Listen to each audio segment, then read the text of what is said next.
স্বামীজি যখন আমেরিকায় ছিলেন, তিনি একসময় ফ্রান্সিস লেগেট তার গেস্ট ছিলেন। ফ্রান্সিস লেগেট বিরাট বড় লোক, তার গল্ফের মাঠ,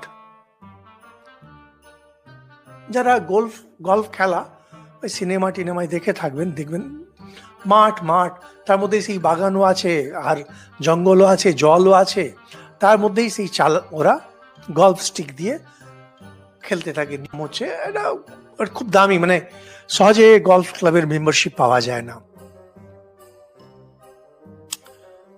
লেগেটের যে ছেলে, তাকে স্বামীজি জিজ্ঞেস করলেন ওই দূরে একটা ফ্ল্যাগ ঝান্ডা দেখা যাচ্ছে, ওটা কি?